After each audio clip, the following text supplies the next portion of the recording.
tu pijan. Jesi razumjela? Disaster. Ja kažem da me ne stavio pre... Speed, you got a good level on everything? Yeah. Okay, Alex. Clap. Brother Hugh is certainly an unusual man. Before I even was interested in the church, we did have many discussions, and it's so easy to talk with him because you can move on any subject and you know that he's going to give you an answer. And after a while, it's just natural to ask him for any questions you have unsolved, and he can give you those answers too. And that's what makes him unique and complete person. He knows. Go ahead and look right at Alex, as opposed to in the camera.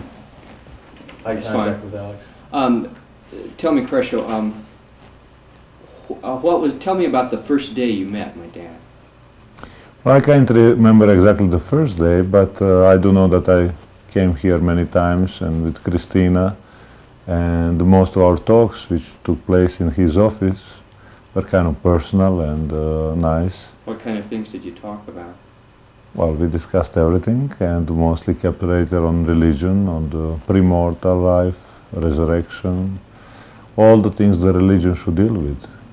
We never talked about anything, I don't think we ever talked about any sacrifice or how do you do certain things.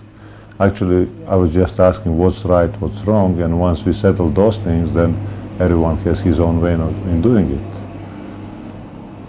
Could he say that again? That was awful. We got wiped out. The truck went by and we didn't hear what you said. Okay. That's fine. Is this okay here? That's okay there. Just don't wiggle an awful lot. Okay. What do you want me to say again? What I want to know is, you've been talking about how you talked to him when you were investigating the church. How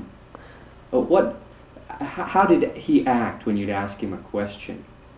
I mean, was he excited? Did he? I think we had kind of unique relationship with the sense of he just took all time I needed to explain about the church. Anytime I want to know something, he would take time. So I would come to his office, we will discuss hours. We'll stay there, we will never even look outside to see, what time is it. And it wasn't something we will bring, just like, we usually wouldn't. I don't think we started to talk about something specifically unless we felt both comfortable with the answers we could get. And that way, we never started to talk about religion before I really started to be comfortable with the answers I could get. And that would be, he would just answer all the points I needed, doctrinal, scriptural, or historical, whatever was there. And I do think he has a great understanding of the scriptures and of the spirit of man. He does know what is it all about. And the time we spent together was the most useful time I ever spent in the sense of religion, building up my reserves for the missions I had right afterwards. Were you a religious person when you came to BYU? Well, that depends how you call. I was an atheist, but I had a certain unsolved questions which I want to know the answers. And it just happened that Brother Hugh was there when I needed him to answer those my questions. Tell us about the actual time when you got baptized. When you actually got baptized? I got baptized in November '71. And it was a kind of a snowy day, so we just got there, had a nice baptism ceremony. Brother Hugh got there. I'm happy I'm 6'11", because otherwise I think he could forget me somewhere along the way. And he just remembered I was there to do the service, so we did it in Salt Lake Tabernacle. So we just came there and everything was ready, even the suit for me was ready. They just received it a few days before and everything was okay. How did he get you into the water? Well, there was no problems actually. That's the way he does everything. He goes first and then you just come in and then he dumps you in and that's okay. Well, that was in 1971 and that's 11 years now. Doesn't seem like that long. But what's your involvement been with my dad since then? Oh, we always talk and discuss the things. It just depends on his job, and it depends on my playing. See, I'm not a student who can just get around and, I'm not always here. And he just has lots of things to do too. So we always visit, we talk, and depends, sometimes more, sometimes less. So I would say relationship is always nice. It's just that we are not discussing the same points we used to discuss before, because now hopefully we both have the same view. Well, when you were investigating the church, did you ever disagree with him strongly?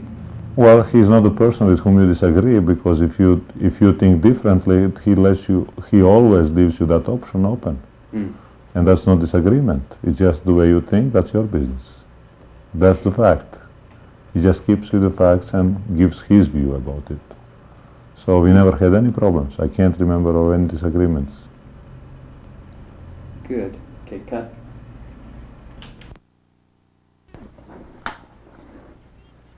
Scene 1, take 2, speed, marker.